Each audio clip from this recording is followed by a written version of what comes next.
Firstly, I'd like to thank the Times Group for inviting me here. Thank you, Kamal Krishnanji, and thank you to the other esteemed colleagues from Times of India Group. Also, I'd like to acknowledge the presence of representatives of Raj Pushpa, Aparna, Honor Homes, and other exhibitors here in this property show. Andarki namaskaram. అదేవిధంగా పాత్రికేయ మిత్రులందరికీ కూడా నమస్కారం. ఈ times property విచ్చేస్తున్న ఈ షోకి విచ్చేస్తున్న potential కస్టమర్స్కి, వినియోగదారులకి, హైదరాబాద్లో ఇన్వెస్ట్మెంట్లు పెడుతున్న ప్రతి ఒక్కరికి కూడా హృదయపూర్వకంగా నమస్కారం. I think one of the primary things that we all need to understand for a city to prosper, for a state to prosper, for a country to prosper, we need to ensure that several basic things are taken care of. If you look at Hyderabad as an example, we've heard from Kamal, and we've also been witnessing number of reports from Anarok, from Knight Frank, from Cushman Wakefield, from JLL, on how well the real estate industry in Hyderabad has been doing, the real estate industry in Telangana has been doing compared to other markets in India. I think అర్థం చేసుకోవాల్సింది ఏంటంటే, I don't think you understand Telugu, no? You do? అర్థం చేసుకోవాల్సింది ఏంటంటే, ఒక నగరం కానీ, ఒక రాష్ట్రం కానీ, ఒక దేశం కానీ బాగా వృద్ధిలోకి రావాలి, పెట్టుబడులు సాధించాలి, పెట్టుబడులు ఆకర్షించాలంటే మౌలిక సదుపాయాలు, బేసిక్ ఇన్ఫ్రాస్ట్రక్చర్ ఏదైతే ఉంటుందో దాని మీద ప్రభుత్వాలు దృష్టి పెట్టకపోతే ఎన్నటికీ కూడా విజయవంతం కాలేం. కానీ గౌరవ ముఖ్యమంత్రి కేసీఆర్ గారి నాయకత్వంలో తెలంగాణ రాష్ట్రం ఏర్పడిన తర్వాత కేవలం హైదరాబాద్ అనే కాదు, రాష్ట్రంలోని అన్ని పట్టణాలు, అన్ని పల్లెలు, అన్నింటికి సంబంధించి ఒక సమగ్ర, సమీకృత, సమ్మిళిత, సమతుల్య అభివృద్ధి మోడల్తో, అంటే హోలిస్టిక్గా, ఇంటిగ్రేటెడ్గా, ఇంక్లూసివ్గా, బ్యాలెన్స్డ్ పద్ధతుల్లో ఇటు అర్బన్ డెవలప్మెంట్ కానీ, అటు రూరల్ డెవలప్మెంట్ కానీ, ఇటు మనకి తాగునీరు కానీ, అటు సాగునీరు కానీ, గ్రామీణ అభివృద్ధి కానీ, పట్టణాభివృద్ధి కానీ, సంక్షేమం కానీ, అభివృద్ధి కానీ, పర్యావరణం కానీ, పరిశ్రమ కానీ, వ్యవసాయం కానీ, ఐటీ కానీ, ఏ రంగం తీసుకున్నా ఈరోజు తెలంగాణలో గత 9-10 సంవత్సరాల్లో ఒక సమతుల్యమైన బ్యాలెన్స్ మోడల్ మీకు కనబడుతుంది. కానీ దానికంటే కూడా ముఖ్యం ఏంటి అంటే, ఏ నగరమైనా ఎప్పుడు వృద్ధిలోకి వస్తుంది, ఏ నగరంలోనైనా ముఖ్యంగా రియల్ ఎస్టేట్ రంగంలో ఎప్పుడు పెట్టుబడులు వస్తాయి అంటే బేసిక్ ఇన్ఫ్రాస్ట్రక్చర్ ఉండాలి. ఉదాహరణకి హైదరాబాదే తీసుకుంటే, today I'm proud to share with you that our energy security is taken care of, energy requirement is taken care of. What was about 7,000 megawatts of installed capacity in the state of Telangana in 2014 in terms of our total installed capacity in the state. Vidyut స్థాపిత సామర్థ్యం 7,000 పైచిలకు మెగావాట్లు ఉండేది తెలంగాణ వచ్చిన కొత్తలో. We were a power deficit state. ఆ రోజు ఎక్కడ చూసినా కరెంటు కోతలు, పరిశ్రమ నడపాలి అంటే వారానికి 2 రోజులు పవర్ హాలిడేలు ఇవ్వక తప్పని పరిస్థితి. ఇండ్లలో కూడా జనరేటర్లు, ఇన్వర్టర్లు లేకపోతే నడవలేని దుస్థితి. చివరికి చిన్న చిన్న జిరాక్స్ సెంటర్లు, చిన్న చిన్న మన జ్యూస్ సెంటర్లు కూడా, జ్యూస్ స్టాల్ కూడా నడపాలంటే చిన్న ఇన్వర్టర్, జనరేటర్ లేకపోతే నడవని దుస్థితి అన్నాడు.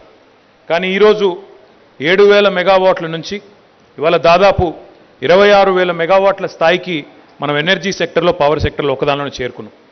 అదేవిధంగా మన హైదరాబాద్ యొక్క తాగునీటి అవసరాలు, ఈ నగరం యొక్క తాగునీటి అవసరాలు, 1,20,00,000 మంది జనాభా ఉండే హైదరాబాద్ మహానగరంలో, భారతదేశంలోనే అత్యంత వేగంగా అభివృద్ధి చెందుతున్న హైదరాబాద్ మహానగరంలో ఎన్నటికీ కూడా తాగునీటికి ఇబ్బంది ఉండకూడదు.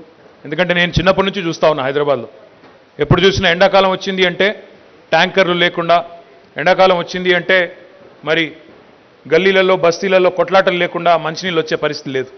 కానీ ఈరోజు తెలంగాణ ప్రభుత్వం యొక్క ముందు చూపు వల్ల, గౌరవ ముఖ్యమంత్రి కేసీఆర్ గారి యొక్క దార్శనికత వల్ల అటు కృష్ణానది కానీ, ఇటు గోదావరి నది కానీ రెండింటి నుంచి కూడా 100 కిలోమీటర్ల నుంచి నీళ్లు తీసుకొచ్చి బ్రహ్మాండంగా డ్రింకింగ్ వాటర్ సెక్యూరిటీ కూడా పూర్తి స్థాయిలో 2052 సంవత్సరం వరకు, 2052 వరకు ఈ నగరం ఎంత పెరిగినా, ఇప్పుడు 1,20,00,000 జనాభా ఉన్న నగరం భవిష్యత్తులో 3 కోట్ల జనాభాగా మారినా మనకి ఇబ్బంది లేకుండా ఈరోజు అటు కృష్ణ నుంచి, ఇటు గోదావరి నుంచి, ఇటు పాలమూరు, రంగారెడ్డి ఎత్తిపోతల పథకం ద్వారా, అటు కాళేశ్వరం ద్వారా ఈ 2 ఇరిగేషన్ ప్రాజెక్టులలో 10% వాటర్ని, 10% నీటిని కేవలం తాగునీటి కోసం డెడికేట్ చేయడం వల్ల హైదరాబాద్ అనే సిటీకి ఇంకా భవిష్యత్తులో డ్రింకింగ్ వాటర్ సెక్యూరిటీ అనే ఛాలెంజ్ లేకుండా చక్కగా ముందుకు పోతూ ఉన్నాం. దాంతోపాటు ఎనర్జీ, డ్రింకింగ్ వాటర్తో పాటు ఫిజికల్ ఇన్ఫ్రాస్ట్రక్చర్ కూడా ఇంపార్టెంట్. ఈరోజు హైదరాబాద్లో ఎవరు వచ్చినా కూడా ఇన్వెస్టర్స్ ఎవరు వచ్చినా చెప్తా ఉంటారు మాకు. ఆఖరికి మొన్న సూపర్ స్టార్ రజనీకాంత్ గారు కూడా వచ్చి చెప్పారు, నేను 22 సంవత్సరాల తర్వాత హైదరాబాద్కి వచ్చాను, కొన్ని ప్రాంతాల్లో తిరుగుతుంటే ఇది హైదరాబాదా లేక న్యూయార్క్ అని నాకే డౌట్ వచ్చిందని చెప్పి స్వయంగా రజనీకాంత్ లాంటి మరి ప్రముఖ నటులు కూడా చెప్తా ఉన్నారు. ఒక రజనీకాంత్తో ఒక జేఎల్ఏలో కుష్మన్ వేక్ఫీల్డో కాదు. ఈరోజు వాస్తవం ఏంటి అంటే we are by far the city with the best infrastructure in the country. But that doesn't mean we can stay content, that does not mean that we are happy with where we are. ప్రపంచంతో పోటీపడే ఆలోచన ఉంటే, విశ్వనగరంగా మారాలి అంటే ఇంకా చాలా infrastructure రావాలి. ఒక 35 ప్రాజెక్టులు కంప్లీట్ చేశాం ఎస్ఆర్డిపిలో. ఎక్కడ పోయినా ఈరోజు హైదరాబాద్లో మీరు రాజేంద్ర నగర్ పోయినా, ఎల్బీ నగర్ పోయినా, కూకట్పల్లికి పోయినా, శేర్లింగంపల్లికి పోయినా, ఉప్పల్ పోయినా, ఎక్కడ పోయినా మీకు ఈరోజు ఫ్లైఓవర్లు, అండర్ పాస్లు విస్తృతంగా కనబడతాయి. మెట్రో పూర్తి చేసుకున్నాం. కానీ ఇంకా ఇది సరిపోదు. హైదరాబాద్ పెరుగుతున్న వేగానికి మనం ఈరోజు చేసిన ఇన్ఫ్రాస్ట్రక్చర్ సరిపోదు, అందుకే విస్తరిస్తూ ఉన్నాం. ఇప్పుడు హైదరాబాద్ యొక్క మెట్రోని 70 కిలోమీటర్ల మెట్రోని గౌరవ ముఖ్యమంత్రి గారి విజన్తో మొదలు ఒక 31 కిలోమీటర్లు ఎయిర్పోర్ట్ ఎక్స్ప్రెస్ కూడా కంప్లీట్ చేయబోతా ఉన్నాం. ఆల్రెడీ టెండర్ కూడా అయ్యింది, వర్క్స్ కూడా ప్రారంభం అవుతాయి. ఆ ఒక 31 కిలోమీటర్లే కాకుండా మొత్తంగా హైదరాబాద్ లాంటి మహానగరం ఓఆర్ఆర్ చుట్టూతా కూడా మెట్రో రైలు రావాలి. మొత్తంగా 415 కిలోమీటర్ల మేరకి మెట్రోని విస్తరించాలి రాబోయే 5 నుంచి 10 ఏళ్లలో అని చెప్పి ముఖ్యమంత్రి గారి సంకల్పం. ఇప్పటికే క్యాబినెట్ కూడా ఆమోదించింది. పనులు కూడా డిపిఆర్ కానీ ఇంకా ఇతరత్ర పనులు ప్లానింగ్ అంతా కూడా జరుగుతూ ఉంది. దాంతోపాటు లా అండ్ ఆర్డర్ కూడా చాలా ముఖ్యం. ఒక సిటీ బాగుండాలి, సిటీకి ఇన్వెస్ట్మెంట్స్ రావాలి, గ్రోత్ ఉండాలి, ఐటీ సెక్టర్ రావాలి, లేదా లైఫ్ సైన్సెస్ సెక్టర్ వృద్ధిలోకి రావాలి, లేదా ఏరోస్పేస్ అండ్ డిఫెన్స్ సెక్టర్ బాగుపడాలి, లేదా మొబిలిటీ సెక్టర్లో ఇన్వెస్ట్మెంట్స్ రావాలి అంటే డెఫినెట్గా లా అండ్ ఆర్డర్ బాగా లేకపోతే, టాలెంటెడ్ సిటిజన్స్ లేకపోతే, టాలెంటెడ్ వర్క్ ఫోర్స్ లేకపోతే ఎవరు కూడా రారు. అందుకే లా అండ్ ఆర్డర్ కూడా చాలా ఎఫిషియెంట్గా. నాకు బాగా గుర్తుంది, నేను హైదరాబాద్లోనే పెరిగాను. ఇందాక మీకు చెప్పినట్టు ప్రతి సంవత్సరం వారం నుంచి 10 రోజులు కర్ఫ్యూ ఉండేది హైదరాబాద్లో. వినాయక చవితి వచ్చిందంటే, గణేష్ చవితి వచ్చిందంటే కర్ఫ్యూ గ్యారంటీ. మళ్ళీ ఇంకో పండుగ వచ్చిందంటే మళ్ళీ ఏదో ఒక న్యూసెన్స్, ఏదో ఒక నాన్ సెన్స్. కానీ తెలంగాణ వచ్చిన తర్వాత I can proudly say this, గత 9 ఏళ్లలో ఒక్కరోజు కూడా కర్ఫ్యూ అనేది అవసరం లేకుండా బ్రహ్మాండంగా లా అండ్ ఆర్డర్ కూడా ఎఫిషియెంట్గా ఉండడం. అంటే లా అండ్ ఆర్డర్ కానీ, ఫిజికల్ ఇన్ఫ్రాస్ట్రక్చర్ కానీ, డ్రింకింగ్ వాటర్ కానీ, ఎనర్జీ అంటే పవర్ సెక్టర్ కానీ, ఇవన్నింటి వల్ల ఈరోజు టాలెంటెడ్ మన తెలంగాణ తమ్ముళ్ళు, చెల్లెలు, తెలంగాణ యంగ్స్టర్స్ ఎవరైతే ఉన్నారో వీళ్ళందరి వల్ల ఈరోజు ఏం జరుగుతూ ఉంది అంటే ఇన్వెస్ట్మెంట్స్ వస్తున్నాయి. ఇన్వెస్ట్మెంట్స్ వచ్చినప్పుడు ఆటోమేటిక్గా ఎక్స్పాన్షన్ జరుగుతుంది. ఎక్స్పాన్షన్ జరిగిన తర్వాత ఆటోమేటిక్గా దాని బై ప్రోడక్ట్ కింద రియల్ ఎస్టేట్ కూడా వృద్ధిలోకి పోతుంది.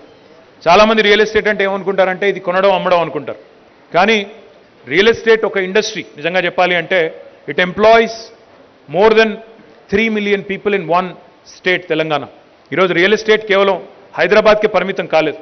నిన్న మొన్న నేను చూశాను, చంద్రబాబు నాయుడు గారు చెప్తా ఉన్నారు, ఆయన ఆంధ్రాలో ఎక్కడో మాట్లాడుతూ చెప్తున్నారు, ఒకప్పుడు ఆంధ్రాలో 1 ఎకరం అమ్మితే తెలంగాణలో 10 ఎకరాలు కొనుక్కునే పరిస్థితి ఉండేది. కానీ వాళ్ళ తెలంగాణలో 1 ఎకరం అమ్మితే మహారాష్ట్రంలో ఒక 10-20 ఎకరాలు కొనుక్కునే పరిస్థితి ఉందని స్వయంగా చంద్రబాబు నాయుడు గారు చెప్పే పరిస్థితి. ఎందుకు చెప్తా ఉన్నా ఇదంటే ఈరోజు హైదరాబాద్లో పెరుగుతున్న ధరలు కానీ, హైదరాబాద్లో ఉన్న పరిస్థితులు కానీ, ఇక్కడ ఉన్న గ్రోత్ కానీ, ఇదంతా కేవలం నన్ను అడిగితే నిజంగా కూడా ఇప్పటిదాకా మీరు చూసింది కేవలం ట్రైలర్ మాత్రమే. ఇంకా సినిమా ముందుంది. ఎందుకంటా ఉన్నా అంటే ఇంకా చాలా ప్రాజెక్ట్స్ ఉన్నాయి.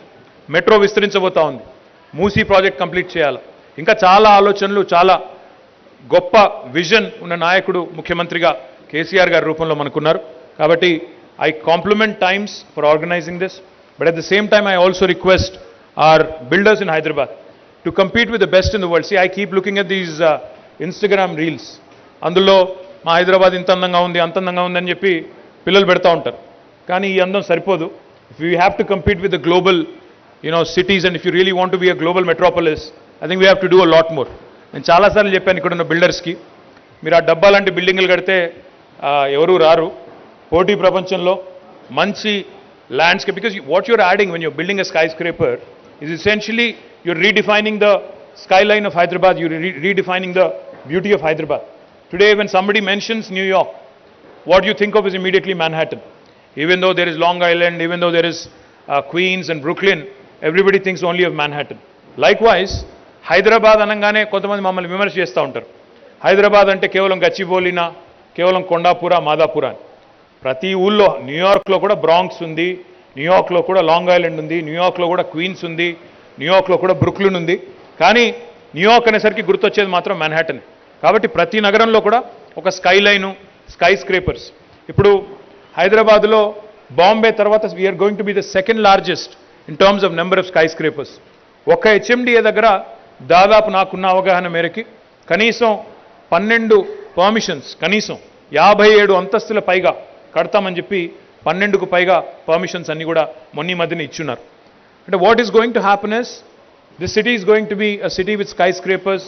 The city sky line is also going to B extremely attractive if you look at it from a visual perspective.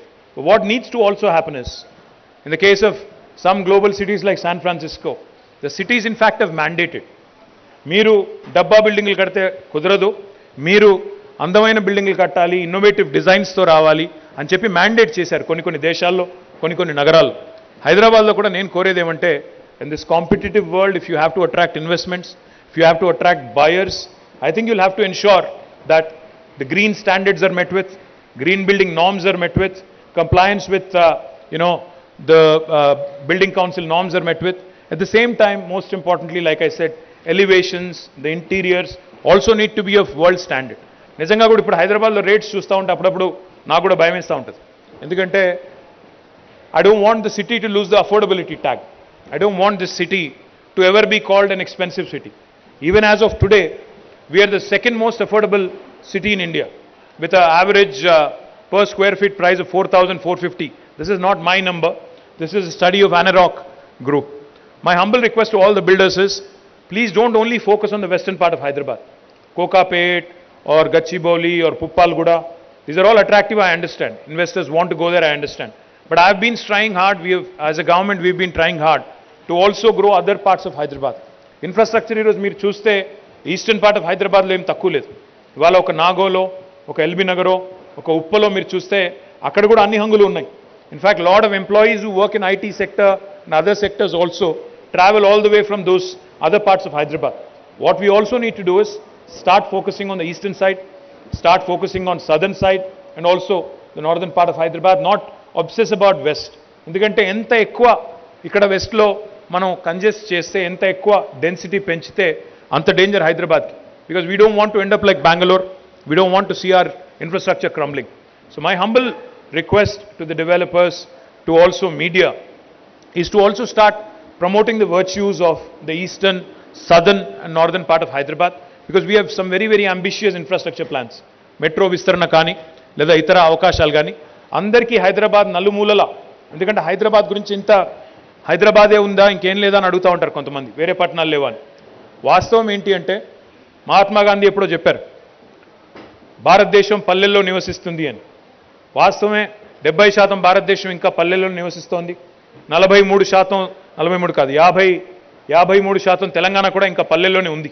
కానీ పల్లెల్లో ఎక్కువ మెజారిటీ ప్రజలు ఉన్నా ఈ దేశాన్ని, రాష్ట్రాన్ని నడుపుతున్న ఎకనామిక్ ఇంజిన్స్ మాత్రం మన పట్టణాలు. ఇవాళ తెలంగాణ తీసుకుంటే ఒక హైదరాబాద్ నుంచే మనకు దాదాపుగా 45-50% మన జిఎస్డిపి కాంట్రిబ్యూషన్ ఇక్కడి నుంచే ఉంటుంది. అందుకే మన నగరాలను ఎందుకు కాపాడుకోవాలి, నగరాల్లో ఎందుకు ఇన్వెస్ట్మెంట్ పెట్టాలి అంటే, ఇక్కడి నుంచి ఉత్పత్తి అయ్యే సంపదనే మనం సంక్షేమ అభివృద్ధి కార్యక్రమాల రూపంలో రాష్ట్రం అంతా కూడా ఖర్చు పెడతా ఉన్నాం. కాబట్టే మన నగరాల మీద ఫోకస్ పెట్టాలి. కాబట్టే నగరాల్లో నాణ్యమైన జీవన విధానాలు, జీవన ప్రమాణాలు ఉండాలి. ఉన్నట్టయితేనే మన రాష్ట్రం కూడా ముందుకు పోతుంది, దేశం కూడా ముందుకు పోతుంది. With unwavering commitment and unflinching support of the honourable chief minister, we will continue to forge ahead, and with the blessings of the people, I am very confident. Next year కూడా టైమ్స్ గ్రూప్ వాళ్ళు మళ్ళీ expo పెట్టండి, మళ్ళీ నేనే వస్తాను. Government ఎట్లాగో మళ్ళీ మాదే వస్తుంది, మాకేం డౌట్ లేదు. మళ్ళీ ఒకసారి మీరే పిలవాలని చెప్పి కూడా కోరుతూ, థ్యాంక్ యూ. జై తెలంగాణ.